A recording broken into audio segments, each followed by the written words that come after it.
திராவிட முன்னேற்ற கழகத்தில் இருக்கிறவங்க வந்து எத்தனை தோல்வி வந்தாலும் அவங்க தாக்கு பிடிக்கிற அளவுக்கு சக்தி இருக்குது. ஆனா நம்மளுடைய அனைத்து இந்த அண்ணா திராவிட முன்னேற்ற கழகத்தில் இருப்பவர்கள் பதவி ஆசையிலேயே இருக்கிறாங்க. தோல்வி வருகின்ற பொழுது தோழாமல் எழுந்து நிற்கக்கூடிய ஒரு சக்தி படைத்தவர்களாக மாற வேண்டும் என்று யார் நினைக்கிறாங்க? தொண்டர்கள் நினைக்கிறாங்க. ஆனா விஜய் அவர்கள் தான் அவருடைய நான் ஆதரவு தெரிவிக்கிறேன் அப்படின்னு சொல்லி விஜய் நேத்து அவருடைய வீட்டுக்கு போனார். அதாவது விஜய் அவர்களுக்கு நான் உங்களுக்கு அமைச்சர் பதவி தரணும் சொல்லியிருக்கிறாரா? எதுவுமே இல்லையே. What is a necessity you go and support to them? என்ன காரணத்திற்கு அப்படிங்கிறது இல்லையே. இப்போ எடப்பாடி பழனிசாமி அவர்கள் பொதுச் செயலாளராக பொதுக்குழுவால் உருவாக்கப்பட்டது. இப்போ இவரை வந்து நீக்குவதற்கோ பொதுக்குழு கூட்டுறதுனா கூட யார் கூட்டணும்? பொதுச் செயலாளர் தான் கூட்ட முடியும். 22 பேர் எடப்பாடியார் பக்கம் நின்றார்கள். எல்லாருமே அனைத்து இந்திய அண்ணா திராவிட முன்னேற்ற கழகத்தில் நின்று போட்டியிட்டவர்கள் தானே, யாரும் வேற சின்னத்தில் இல்லையே. அப்படி உண்மையாலுமே அவர்களுக்கு தில் இருக்குதுன்னா என்ன பண்ணிருக்கணும்னா 25 பேர் ரிசைன் பண்ணிருக்கலாமே. மக்கள் யாருக்கு ஓட்டளிக்கிறாங்க? இரட்டை சின்னத்திற்கு வாக்களித்தாங்க. இரட்டை சின்னத்தினுடைய பொதுச் செயலாளர் யாரு? எடப்பாடி கே பழனிசாமி. ஆகவே எலெக்ஷன் கமிஷனை யார் அப்ரூவல் கொடுத்திருக்குது? எடப்பாடி கே பழனிசாமிக்கு தான் அப்ரூவல் கொடுத்திருக்கு. ஒரு அன்பு சகோதரர் ஒரு டிரைவரா இருந்தாரு, அவருடைய சன்னை நீங்க எம்எல்ஏ ஆக்குனீங்க. மிகப்பெரிய வரவேற்கக்கூடிய விஷயம். உண்மையாலுமே நான் அதுக்கு வந்து என்ன பண்றேன், சல்யூட் பண்றேன். ஆனால் அதே வந்து உங்களுக்கு வந்து உங்களுடைய குடும்பத்திற்கு ஜோசியம் பார்த்தாரு, அவர் வந்து உங்களுக்கு நல்ல நேரங்களை குறித்து தருகிறார். அதற்காக ஒரு பொலிட்டிக்கல் அட்வைசரா நீங்க வந்து ஒரு கேபினெட் மீட்டிங் நடக்கிற இடத்துல கூட அவர் வரக்கூடிய இடத்துல இருக்கிறார். நீ நாட்டினுடைய ரகசியங்கள் பாதுகாக்கப்பட வேண்டும்.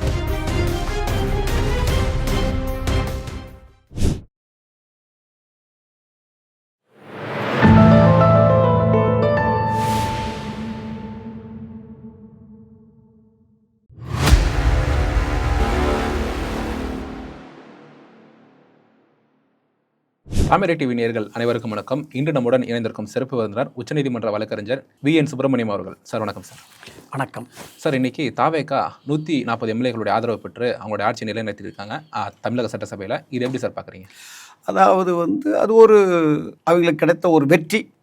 இன்றைய நிலைமை பொறுத்தளவுக்கு தாவேகா வந்து ஆட்சி செய்வதற்குண்டான ஒரு நிலைப்பாடு கட்சியில் வந்து அவருக்கு ஆதரவு அளிச்சிருக்கனால கட்சி வந்து அவங்க வந்து இன்னொரு 6 மாத காலத்திற்கு எந்த விதமான இடையூறும் இல்லாமல் யாராவது வந்து மனு கொடுத்தோ அல்லது சபாநாயகரை பார்த்து நாங்கள் வந்து எங்களுடைய ஆதரவை வித்ரா வாங்கிக்கிறோம் அப்படின்னு கொடுத்து நம்பிக்கையில்லா தீர்மானங்கள் ஏதாவது நிறைவேற்ற வேண்டும் என்று இருக்கிற பட்சத்தில் அவர் கவர்னரே கூப்பிட்டு அடுத்தது ஒரு சூழ்நிலை சந்தர்ப்பங்களை எல்லாம் பார்த்துட்டு அவராகவே கூப்பிட்டு மறுபடி ப்ரூவ் பண்ணணும்னு சொல்கிற வரலும் அவர் வந்து எந்த விதமான இடையூறும் இல்லாமல் ஆட்சி செய்வதற்கு சட்டப்பூர்வமாக அவருக்கு அதிகாரம் இருக்கிறது.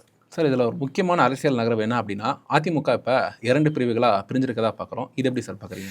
உண்மையாலுமே இந்த கேள்வி வந்து ஒரு சிறப்பான ஒரு அருமையான கேள்வி. அதிமுகனுடைய நிலைப்பாடுங்கிறத அதிமுகவில் ஏற்பட்டிருக்கக்கூடிய பூசல்கள் இது வந்து இன்றைக்கி வந்து சட்டசபையிலே வந்து பிரதிபலிச்சிருக்குது. அது கடந்த 2-3 நாட்களாக பல கோணங்களில் பேசப்பட்டது. எஸ்பி வேலுமணியுடைய தலைமை, CV சண்முகமனுடைய தலைமை, விஜயபாஸ்கர் அவருடைய தலைமை அப்படின்னு பல தரப்பட்ட ஒவ்வொருத்தரும் அவங்களை முன்னிறுத்தி கொண்டு செயல்பட்டாங்க. விஜயை பார்ப்பதற்கு பல கோணங்களில் முயற்சி செஞ்சாங்க. உங்களுக்கு தெரியும், விஜயனுடைய கட்சியில் இருக்கிற ஆதவ் அர்ஜுனா அவங்களுடைய மாமியார் லீமா மார்டின் அவங்கள வந்து கூட இந்த கட்சியில் வந்து ஒரு எம்எல்ஏவாக இருக்கிறாங்க. ஸோ அவங்க எல்லாம் இருக்கிறதுனால ஒரு குரூப்பாக இப்போ வந்து புரிஞ்சு மக்களுடைய பேச்சு அது இதெல்லாம் வந்து உடனே அந்த அம்மா தான் எல்லாம் பண்ணிருச்சு அப்படிங்கிற மாதிரி. ஸோ புதுசாக வந்தாங்க, உடனடியாக வேலுமணியினுடைய சப்போர்ட்டில் எல்லாமே நடந்துருச்சு அப்படின்னாலாம் பலவிதமாக. அதாவது யூடியூப் சேனல்ஸ் டிபேட்ஸ் அனைத்து டிவி சேனல்ஸ்ல எல்லாம் என்னென்னா அதிமுக வந்து பிரிந்ததா உடைந்ததா துரோகிகள் வந்து இப்படி பண்ணிட்டாங்கன்னு சொல்லி பல விதமான கோலங்களில் பேசுகிறாங்க. இது வந்து சகஜம்தான். இது வந்து இந்த தோல்வி இது வந்து காரணம் என்ன? இதே வந்து அனைத்து இந்திய அண்ணா திராவிட முன்னேற்ற கழகம் மிகப்பெரிய வெற்றி அடைஞ்சிருந்ததுன்னு வச்சுக்கோங்க. இப்போ என்ன பேசுவாங்க, எடப்பாடியார் ஒரு மிகப்பெரிய செம்மல், அம்மாவினுடைய வாரிசு, புரட்சித் தலைவனுடைய அவருடைய ஆசி பெற்றவர் அப்படின்னுலாம் எவ்வளவோ பேசுனாங்க. உங்களுக்கு தெரியும், எஸ்பி வேலுமணியாக இருந்தாலும் சரி, CV சண்முகம், விஜயபாஸ்கர், MR பாஸ்கர், தங்கமணி எல்லாத்தையும் கேட்டு தான் இல்லாமல் கூட தான் இருந்தாங்க எல்லா விஷயத்துக்கும். அப்படிப்பட்ட ஒரு சூழ்நிலையில் இப்போ கட்சி வந்து தோல்வி 10 தடவை தோத்துட்டாரு. அதை வந்து கலைஞரை விட மிகப்பெரிய தோல்வி கண்டு எம்ஜிஆர் ஆட்சிக்கு வந்தபோது கலைஞர் எவ்வளோ நாட்கள் ஆட்சியில் இல்லாத இருந்தார் உங்களுக்கு தெரியும் எல்லாத்துக்குமே. கலைஞர் பார்க்காத தோல்வியா? திராவிட முன்னேற்றக் கழகம் சந்திக்காத தோல்வியா? இன்னைக்கு எந்திரிச்சு நின்று அவங்க வந்து போராடி அவங்களும் நின்றுருக்காங்க. அதே மாதிரி அனைத்திந்திய அண்ணா திராவிட முன்னேற்றக் கழகம் எம்ஜிஆர் ஆட்சிக்கு வந்தார். அதற்கு பின்னா அம்மா எவ்வளவு போராட்டத்தில் அந்த கட்சியை வந்து அம்மா சாதாரண அந்த கட்சியை நிலைநிறுத்தலையே. அவ்வளவு போராட்டத்திற்கு இடையில அதுவும் வந்து யார் எம்ஜிஆருடைய மனைவிக்கும் ஜானகி அம்மாள் அவர்களுக்கும் இதய தெய்வம் அம்மா புரட்சித் தலைவர் அம்மா அவர்களுக்கும் இடையிலே போராட்டம் நடந்தது. மீண்டும் இந்த கட்சியை வலுப்படுத்தப்பட்டது. கலைஞரை வந்து மிகவும் ஜெயலலிதாமால ஜெயிக்கவே மாட்டாங்க, இனிமேல் அவ்வளோதான் முடிஞ்சது அப்படிங்கிற ஒரு சூழ்நிலையில் வந்தது. அப்போ விஜயகாந்த் கட்சிக்குள்ளே வந்தாங்க. இவங்கெல்லாம் எவ்வளோ பெரிய தியாகங்கள் பண்ணியிருப்பாங்க உங்களுக்கு தெரியும். அதே மாதிரி ஒரு சூழ்நிலை தான் இப்போ நிலவுது. எடப்பாடியாருக்கு ஒரு சோதனையான காலம் இது. வந்து நல்லா தெரிஞ்சுக்கணும். புரிந்திருந்தால் வேலுமணியும் சி.வி. சண்முகம் அவர்களோ விஜயபாஸ்கரோ மற்றவர்களோ இவர் தவறான செயலை செய்திருக்க மாட்டாங்க. உட்கார்ந்து பேசியிருக்கணும். தோல்வி 21 தோல்வி, 24 தோல்வி, 10 தோல்வி அப்படிங்கிறதெல்லாம் மேட்ரு இல்லை. நாம் தோற்று போனதற்குண்டான காரணங்களை ஆய்வு செய்யணும். ரைட்டா? சரி, இப்போ கலைஞர் வந்து மு கருணாநிதி அவர்கள் வந்து பலமுறை தோற்கடிக்கப்பட்டார். அப்போ வந்து எல்லாருமே இப்படித்தான் தோண்டு போனாங்களா? ஆனால் எந்திரிச்சு நின்னாங்கல்ல. ஸோ அதுதான் அது மாதிரி இப்போ என்னன்னா, அதுதான் திராவிட முன்னேற்ற கழகத்து மக்கள் பேசுறது. இதுதான் இப்போ பேசு பொருள். நல்லா தெரிஞ்சுக்கணும். இப்போ மக்கள் பேசுவது திராவிட முன்னேற்ற கழகத்தில் இருக்கிறவங்க வந்து எத்தனை தோல்வி வந்தாலும் அவங்க தாக்கு பிடிக்கிற அளவுக்கு சக்தி இருக்குது.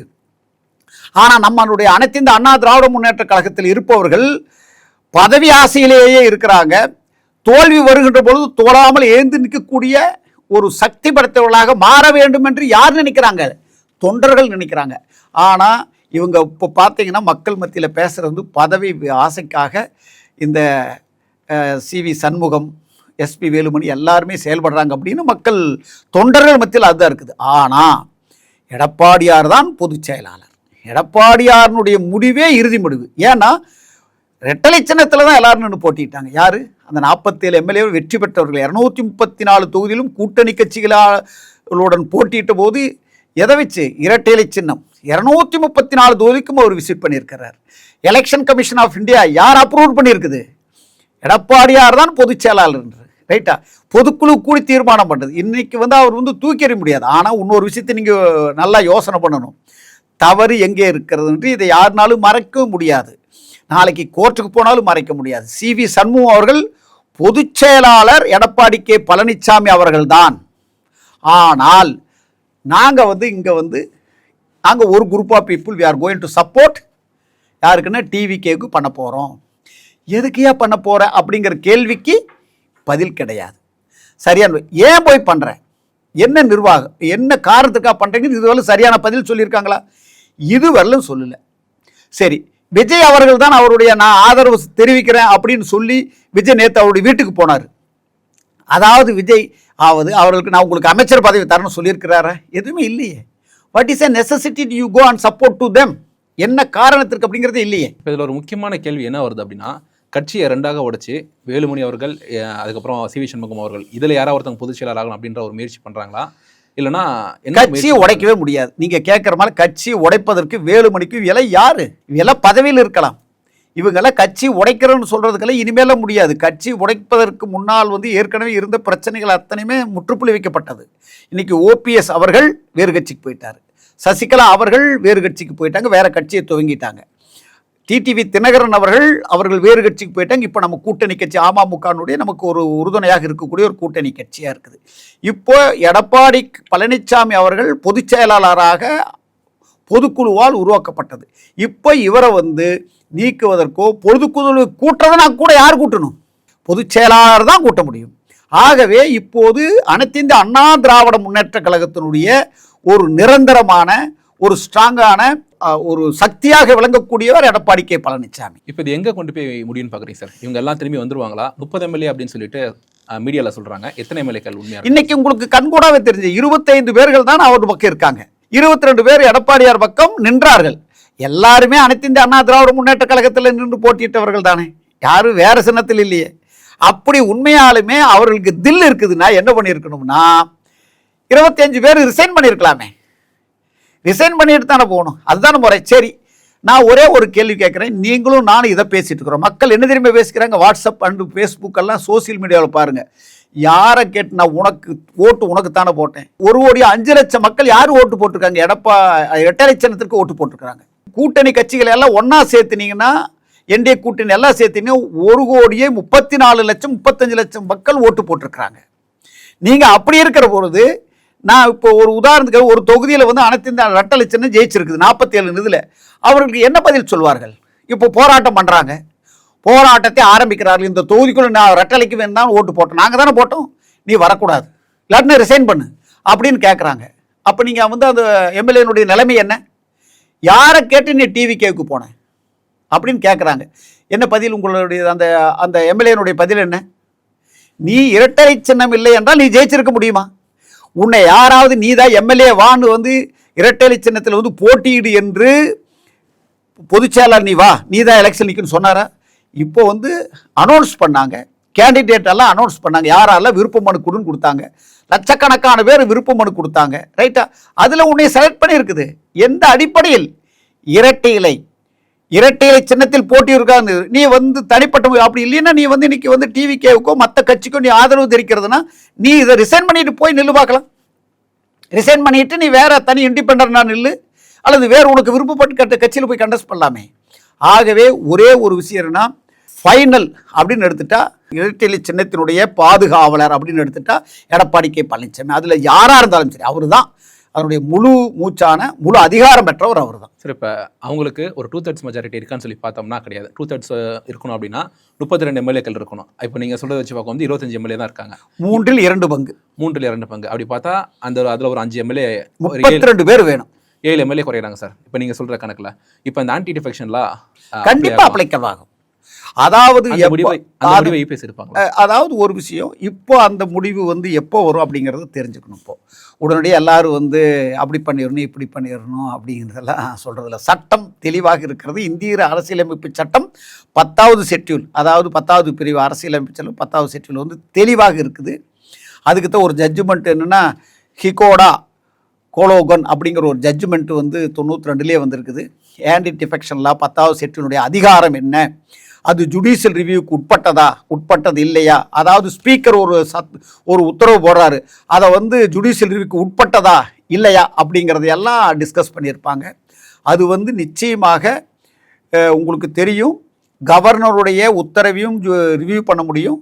அதே மாதிரி இந்த ஜட்ஜ்மெண்ட் இங்கே கொடுக்கக்கூடிய ஸ்பீக்கர் கொடுக்கக்கூடிய எந்த உத்தரவாக இருந்தாலும் வந்து நீதிமன்றம், உச்சநீதிமன்றமும் உயர்நீதிமன்றம் பரிசீலனை செய்வதற்கு அதிகாரம் இருக்கிறது. ஒரு சின்ன டவுட் சார், இப்போ சட்டசபைக்குள்ளே எது நடந்தாலுமே சபாநாயகர் தான் முடிவெடுப்பாங்க அப்படின்ற ஒரு விஷயம் தானே இருக்குது. நீதிமன்றம் முடிவெடுக்க முடியுமா? ஆமாம். இப்போ ஒரு விஷயம் நான் அதை சொல்லி முடிச்சிடும் உங்களுக்கு. அந்த ஆன்டி டிஃபெக்ஷன்லாம் வந்து நீங்கள் அப்ளிகபிள் ஆகுமா அப்படின்னா நிச்சயமாக அப்ளிகபிள் ஆகிறதுக்கு கண்டிப்பாக அப்ளிகபிள் ஆகும். எப்போ அப்படிங்கிற ஒரு கேள்வி இருக்கிறது. ஃபைனல் உத்தரவு சபாநாயகர் போட்ட பின்னாடி. இப்போ ஜெனரல் செக்ரட்டரி இரட்டை சின்னத்தினுடைய ஜெனரல் செக்ரட்டரி யார்? எடப்பாடி கே பழனிசாமி அவர்கள். அவர் என்ன பண்ணுறாரு? அவர் இன்னார் தான் கொறடா, இன்னார் தான் வந்து எதிர்கட்சியினுடைய செயலாற்றுவார், அனைத்து இந்த அண்ணா திராவிட முன்னேற்ற தலைவராகவும் துணைத் தலைவராகவும் கொறடாவாகவும் இன்னார் செயல்படுவார் என்று அவர் வந்து அறிவிச்சிட்டார். அவர் அறிவித்த பின்னாடி அதுதான் ஃபைனல். அதை வந்து யார் ஏற்றுக்கணும் அப்படின்னு சொன்னால் சபாநாயகர் ஏற்றுக்கணும். அப்படி ஏற்றுக்கிட்டு அதன் பிரகாரம் தான் அவர் நடக்கணும். அவங்க உட்கட்சி பூசல் இருக்கிறதையெல்லாம் உள்ளே கொண்டுகிட்டு வரக்கூடாது. அது உட்கட்சியில் வந்து எத்தனையோ பூசல் இருக்காங்க, கேஸ் ஏதாவது இருக்குதா அப்படின்னா அதை எல்லாமே பரிசீலனை பண்ணுறதுக்கு வந்து அதிகாரம் இருக்கிறது. ஆனால் சபாநாயகர் வந்து தன்னிச்சையாக செயல்பட முடியாது. சட்டம் தெளிவாக இருக்கிறது. நமீபியாங்கிற ஜட்ஜ்மெண்ட்லையும் இருக்குது. அதே மாதிரி சிவசேனானுடைய ஜட்ஜ்மெண்ட், சிவராஜ் சௌஹானுடைய ஜட்ஜ்மெண்ட்லையும் தெளிவாக இருக்கிறது. ஒருனுடைய ஸ்பீக்கர் எப்படி நடந்துக்கிறது அப்படின்னு இருக்குது. அப்படி பார்க்குற போது தெளிவாக என்ன சொல்லியிருக்குது அப்படின்னு சொன்னால், ஆன்டி டிஃபெக்ஷன் அதாவது கட்சி தாவல் தடை சட்டம் அப்படின்னு எடுத்துட்டா ஃபைனல் உத்தரவு சபாநாயகர் என்ன போடுறாரோ அதை எதிர்த்து நீதிமன்றத்திற்கு செல்வதற்கு அதிகாரம் இருக்கிறது. ஆனால் உங்களுக்கு ஏற்கனவே இந்த கேள்வியில் வந்து இன்னொரு பதில் நீங்கள் எதிர்பார்க்கிறதுனா, இப்போ 25 பேர் வெளியில் போயிட்டாங்க. இவர்களை நீக்குவதற்கு எடப்பாடி கே பழனிசாமி அவர்களுக்கு அதிகாரம் இருக்கிறதா? 100% அதிகாரம் இருக்கிறது.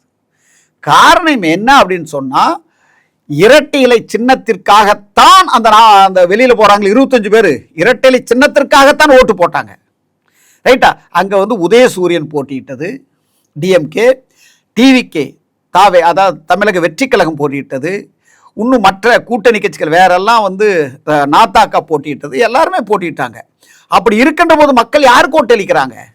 இரட்டை சின்னத்திற்கு வாக்களித்தாங்க. இரட்டை சின்னத்தினுடைய பொதுச் செயலாளர் யாரு? எடப்பாடி கே பழனிசாமி. ஆகவே எலெக்ஷன் கமிஷனை யார் அப்ரூவல் கொடுத்துருக்குது? எடப்பாடி கே பழனிசாமிக்கு தான் அப்ரூவல் கொடுத்துருக்கு. ரைட்டா? வேற யாருக்கு கொடுக்கல.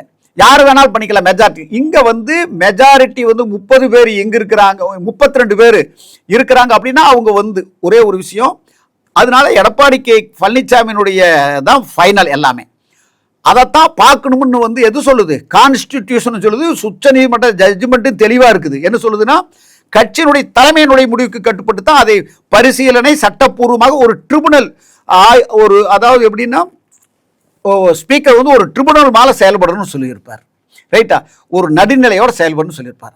அதே சமயம் இன்னொரு விஷயம், 32 பேர் சேர்ந்துடுறாங்க. இப்போ மொத்தம் 47 பேர், 32 பேர் ஒரு டீமாக சேர்ந்து நாங்கள் வந்து போயிட்டு நாங்கள் வந்து யாருக்கு சப்போர்ட் பண்ணுறோம்?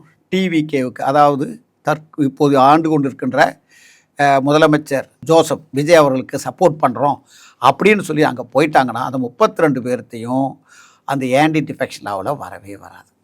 ஏன்னா 3/2 பங்கு மெஜாரிட்டி அங்கே போயிடுச்சுன்னா அவங்க ஆட்டோமேட்டிக்காக வெளியில் போயிடுவாங்க. அது வந்து என்னவாயிருவாங்க? கட்சி தாவல் சட்டத்தில் வராது. அவங்க டிவிக்கு தனியாப்பட்ட முறையில் அவையில் ஆயிடுவாங்க. ஆனால் அனைத்து இந்திய அண்ணா திராவிட முன்னேற்ற கழகத்தையும் முடக்க முடியாது.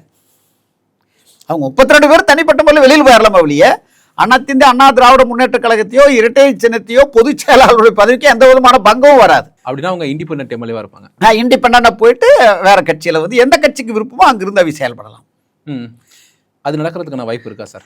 100% 100% இல்லைங்கிறது இன்னைக்கு வாக்கெடுப்பில் தெரியுது. 22, 25 முடிஞ்சிருச்சு. கண்டிப்பாக முடியாது. அதுக்கு வாய்ப்பே கிடையாது. ஸோ இப்போ அந்த 25 பேரும் திருப்பி இபிஎஸ் அவங்ககிட்ட வந்து தான் ஆகணும். 25 பேர்கள் வந்து அவங்ககிட்ட ஒன்றுமே இல்லை. அவங்களுக்கு வந்து இப்போ வந்து மக்கள் சொல்கிற மாதிரி நாம் வந்து அதை திடீர்னு அந்த பதிலை சொல்லக்கூடிய, நாம் வந்து ஒரு சட்டத்தை படித்த உச்சநீதிமன்றத்தில் ஒரு வழக்கறிஞராக இருக்கிறேன். உண்மையிலேயே வந்து இவ்வளவு தூரம் ஒரு தவறான முடிவு எடுப்பாங்கன்னு எதிர்பார்க்கவில்லை. மக்கள் அனைவரும் கொதித்தெழுந்து இருக்கிறார்கள். இவ்வளவு மோசமாக ஒரு அனைத்து இந்திய அண்ணா திராவிட முன்னேற்றத்துக்கு இவ்வளவு பட்டும் திருந்தலையே. இவர்களுக்கு இந்த மாதிரி ஒரு தோல்வியை கூட ஏற்றுக்கக்கூடிய மனப்பக்கம் இல்லாதவர்கள் இவர்களை என்ன தொகுதியில் வந்து மக்களுக்காக என்ன செய்ய போகிறாங்க?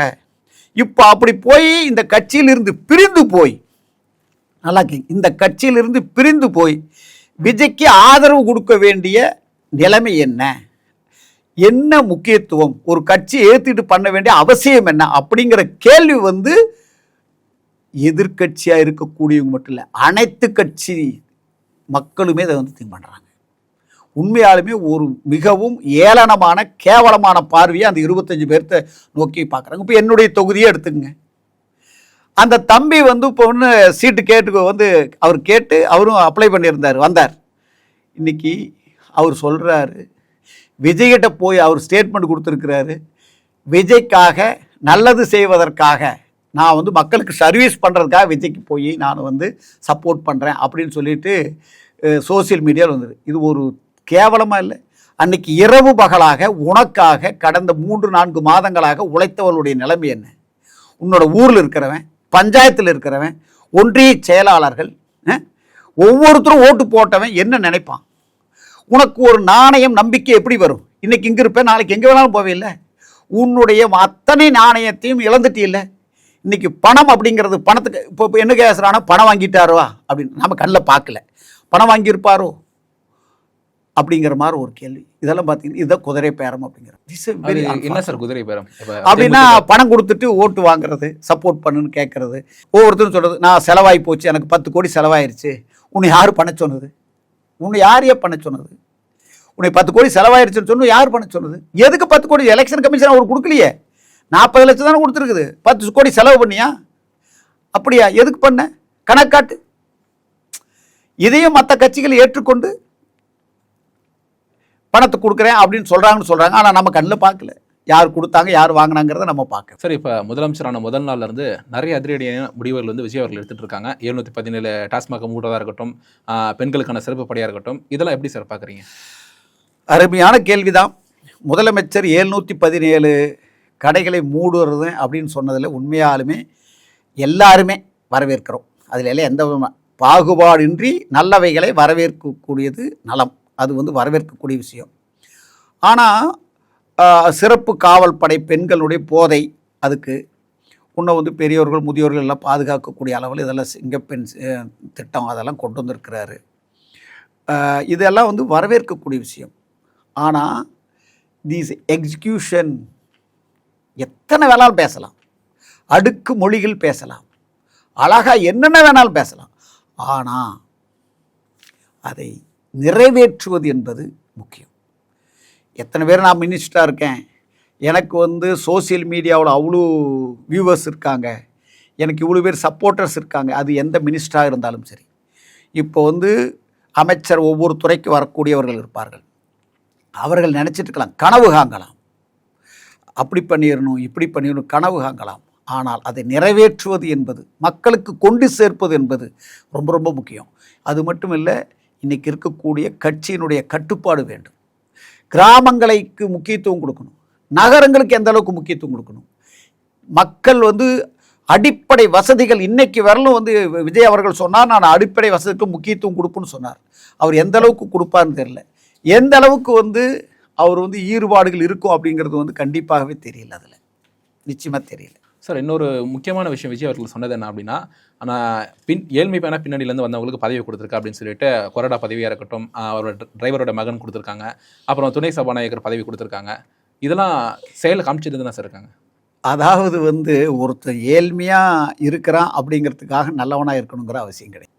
ஒரு விஷயத்த சொல்கிறேன் பாருங்கள், உண்மையாலுமே ஏழ்மையில் இருப்பவர்கள், அதாவது சோசியல் ஜஸ்டிஸ் அப்படிங்கிறத நான் வரவேற்கக்கூடிய ஆள். உண்மையாலுமே நான் வந்து சமூகத்தினுடைய ஆர்வலராக இருக்கக்கூடிய நபர் நான். இது எல்லாத்துக்குமே பதவிகள் கொடுத்ததோ அல்லது ஒரு கீழ்மட்டத்தில் இருக்கக்கூடிய அவர்களுக்கு கொடுத்தா தான் சொசைட்டி பற்றி தெரியும் அப்படிங்கிறத பற்றியோ இங்கே கேள்வியாக அது அல்ல. அவர்களுக்கு நிச்சயமாக சப்போர்ட் பண்ணி கொண்டுட்டு வந்ததற்கு உண்மையாலுமே அவருக்கு உண்மையாலுமே நன்றி. ஆனால் அவர்களுடைய நிலைப்பாடு என்ன, அவர்களுக்கு அந்த அளவுக்கு அதை செயல்படுத்தக்கூடிய அளவுக்கு திறமை உள்ளவர்களா? ஒரு சமுதாயத்திற்கு, ஒரு சொசைட்டியில் அடிப்படை தேவைகள்னா என்னென்ன, ஒரு தாசில்தாருக்கு என்னென்ன பண்ணணும், ஒரு விஓனுடைய கடமை என்ன, முதல்ல ஒரு எம்எல்ஏனுடைய கடமை என்பதை அவர்கள் முதல்ல உணரணும். அதற்கு ஈடுபாடு மட்டுமல்ல, உளப்பூர்வமாக இன்ட்ரெஸ்ட் இருந்தால் தான் சொசைட்டியை வந்து இது பண்ண முடியும், இல்லைன்னா எதுவுமே பண்ண முடியாது. யார் ஒருத்தரும் மற்றவங்க மேலே இந்த எம்எல்ஏ இந்த 6 மாதங்களில் ஒரு 3 மாதத்தில் அவருடைய நிலைப்பாடு தெரிஞ்சிடும். அவங்க எந்த அளவுக்கு செய்கிறாங்கிறது வந்து ஒரு வாரத்தில் கண்டிப்பாக பண்ண முடியாது, கண்டிப்பாக யாராக இருந்தாலும் செய்ய முடியாது. கண்டிப்பாக ஒரு 3 மாதமோ ஒரு 6 மாத காலத்திற்குள்ளே வந்து எது உண்மை, அவருடைய திறமைகள், அவங்களுடைய உண்மையான இன்ட்ரெஸ்ட் எல்லாமே இன்னொரு 6 மந்த்துக்குள்ளே தெரிஞ்சிடும். அது வேலை நாம் ஒரு வாய்ப்பு கொடுப்போம். இப்போ அடுத்து வந்து திருச்சி கிழக்கில் ஒரு பை எலெக்ஷன் வரப்போகுது, அதுக்கடுத்து 2027 எக்ஸ்பெக்டட் அந்த உள்ளாட்சி தேர்தல் வரப்போகுது. இந்த 2 தேர்தலையும் இந்த கூட்டணி அப்படியே தங்குமா? இப்போ விசிகா போயிருக்காங்க, சிபிஐ, ஐயுஎம் எல்லாம் போயிருக்காங்க. நிச்சயமாக இருக்காது, அதை வெளிப்படையாக சொல்லிட்டாங்களே. அப்போ 25 எம்எல்ஏயும் ரிட்டர்ன் வந்துட்டாங்க, ஐயுஎம்எல், சிபிஐ இவங்களாம் வெளியே வந்துட்டாங்க அப்படின்னா தவேகாக்கு அந்த மெஜாரிட்டி இருக்காது. இல்லை, அதுக்குள்ளார இப்போ வந்து வேறு இப்போ வந்து எது வேணாலும் நடக்கலாம்ல. இப்போது நிறைய பேர்த்து கூட ஏதாச்சும் மீண்டும் நிறைய பேர் கட்சியிலேருந்து மாறலாம், பிடிக்கலாம், என்ன வேணாலும் நடக்கலாம். அது வந்து இன்னும் 6 மாதத்துக்குள்ளே அது வந்து கற்பனைக்கு நம்ம வந்து அதிகமாக தீனி போட்டோம்னு வச்சுக்கோங்க, அது வந்து யூகம். நான் அதுக்கு வந்து சொல்லக்கூடாது, சொல்லக்கூடிய இடத்துலையும் நம்ம இல்லை. அப்படி பண்ணுறது தவறான ஒரு நோக்காக போயிடும், நம்மளே சொசைட்டிக்கு வந்து தவறான ஒரு இதை கொடுக்குற மாதிரி ஆகி போயிடும். நல்லதே நடக்கட்டும் அப்படின்னு நினைப்போம். ஏன்னா 6 மாதத்துக்கு அவருக்கு வாய்ப்பு கொடுப்போம். 6 மாதம் கண்டிப்பாக வந்து உள்ளாட்சி தேர்தல் வருது. அந்த உள்ளாட்சி தேர்தலே மிகப்பெரிய ஒரு பிரதிபலிப்பு இருக்கும். அவருடைய நிலைப்பாடு என்ன இந்த 6 மாதத்துலேயே தெரிஞ்சிடும். அவங்க எப்படியெல்லாம் இன்னும் நிறைய இன்னும் பார்த்தீங்கன்னா இப்போ ஒரு சட்டம் போட்டிருக்கிறாங்களே, ஒரு ஜோதிடருக்கு. அப்போ மிகப்பெரிய தவறான இது, மிகப்பெரிய தவறு. விஜய் செய்த இது ஒருவே முன்னுதாரணம். விஜய் வந்து யார் ரெக்கமெண்ட் பண்ணாங்கன்னு தெரியல, நல்லா தெரிஞ்சுங்க. Who is recommended to this guy appointed as is a special political அட்வைசராக போட்டாங்க. I know this person very well. எனக்கு பர்சனலாக அவரை தெரியும். டெல்லியில் வந்து கிரேட்டர் கைலாஸ் அப்படிங்கிற இடத்துல வந்து குடியிருந்தார், அங்கே தான் ஜோசியம் பார்த்துட்டு இருந்தார். அதெல்லாம் உண்மை. நான் அவர் பர்சனல் விஷயம். ஆனால் ஒரு அரசினுடைய ஸ்பெஷல் செக்ரட்டரியாக வந்து ஒரு ஜோதிடரே என்ன அடிப்படையில் போட்டாங்கிறது மிகப்பெரிய ஒரு கேள்வி. இதுவே வந்து மக்கள் மத்தியில் ஒரு சலசலப்பை உருவாக்கி இருக்கிறது. இப்போ என்ன நினைக்கிறோம் அப்படின்னு சொன்னால், விஜய் வந்து தனக்கு கூடவே இருந்து ஜோசியம் பார்த்தா, அதாவது ஏதாவது ஒரு உண்மை இருக்கணும். ஒரு ஜோதிடருக்காக வந்து எனக்கு தினம் தினம் கோயிலுக்கு போகிறேன், இந்த ஐயர் வந்து எனக்கு பூஜை கொண்டுகிட்டு வந்துட்டு கொடுக்குறாரு, இந்த கோவில் பூசாரி எனக்கு வந்து கொடுக்குறாருன்னு அவருக்கு ஒரு பதவி போட்டு கொடுக்க முடியுமா? நான் சொல்கிறது புரியுதுங்களா? நீங்கள் உங்கள் வீட்டில் வந்து இப்போ அவர் வந்து ஒரு அன்பு சகோதரர், ஒரு டிரைவராக இருந்தார், அவருடைய சன்னை நீங்கள் எம்எல்ஏ ஆக்குனீங்க, மிகப்பெரிய வரவேற்கக்கூடிய விஷயம். உண்மையாலுமே நான் அதுக்கு வந்து என்ன பண்ணுறேன், சல்யூட் பண்ணுறேன். ஆனால் அதே வந்து உங்களுக்கு வந்து உங்களுடைய குடும்பத்திற்கு ஜோசியம் பார்த்தாரு, அவர் வந்து உங்களுக்கு நல்ல நேரங்களை குறித்து தருகிறார், அதற்காக ஒரு பொலிட்டிக்கல் அட்வைசரா நீங்க வந்து ஒரு கேபினெட் மீட்டிங் நடக்கிற இடத்துல கூட அவர் வரக்கூடிய இடத்துல இருக்கிறார். நீ நாட்டினுடைய ரகசியங்கள் பாதுகாக்கப்பட வேண்டும், ரைட்டா? நாட்டில் வந்து இறையாண்மை பாதுகாக்கப்படும், அவரை வந்து கூட வைக்கலாமா? இப்போ அவர் என்ன பண்ணுவார்? அவர் எந்த மாதிரி ஒரு ஆக்டிவிட்டிஸ், அவருக்கு என்ன தெரியும்? சட்டம் தெரியுமா? அவருக்கு ஜோசி தவிர வேற என்ன தெரியும்? நல்லா தெரியும். மக்கள் மத்தியில் இத்தனை கேள்விகள் எழுந்து கொண்டு இருக்கிறது. சாதாரண மக்கள் எல்லாருமே கேள்வி எழுப்புறதுக்கு ஆரம்பிச்சிட்டாங்க. இஸ் எ வெரி அன்ஃபார்ச்சுனேட் இந்த அப்பாயின்மெண்ட் அப்படிங்கிறது. இது ஒருவே மிகப்பெரிய ஒரு மைனஸ் விஜய்க்கு அவர் செஞ்சதில். அதனால தான் அந்த கேள்வியும் கேட்டேன் சார். ஏன்னா இப்போ சிபிஐ, ஐயுஎம்எல் எல்லாருமே கூட இந்த நியமனத்தை எதிர்த்துருக்காங்க. இல்லை சிபிஐசிஎம் இல்லை, என்டையர் தமிழகம் அல்ல உலக நாடுகளே இதை வந்து உற்று பார்க்குறது. What is the purpose to the person appointed as a political special advisor to this Tamil Nadu government? Even வேற ஒருத்தரையுமே அப்பாயின்ட் பண்ணுங்க. இன்னும் சார் புரிஞ்சுக்குங்க, யாருக்கு எந்தெந்த துறைகள் என்று இதுவரை ஒதுக்கப்படவில்லை. மிஸ்டர் ஆனந்துக்கு என்ன இது, ஆதவர்ஜுனாவுக்கு என்ன துறை, ரைட்டா? ஆதவர்ஜுனாவுக்கு மதுவிலக்கு இல்லையே, இன்னும் அப்பாயின்மெண்ட் எதுவுமே லிஸ்ட் வந்துருச்சா? மதுவிலக்கு தான் அமைச்சராக இருந்தாங்க சார். சார் லிஸ்ட் வந்துருச்சா? My question. இல்லை, அஃபிஷியலாக. அன்அஃபிஷியலாக பேச முடியாது. அஃபிஷியலாக லிஸ்ட் வந்து whether declared or not, as on date declare பண்ணவே இல்லை. அதை விட்டுட்டு ஒரு பொலிட்டிக்கல் அட்வைசர்னு சொல்லி அப்பாயின்மெண்ட் போட்டிருக்கிறதுங்கிறது மிகப்பெரிய ஒரு சவாலான ஒரு இதுதான். இது தவறான ஒரு முன்னோட்டமானது அப்படின்னே நான் சொல்கிறேன்.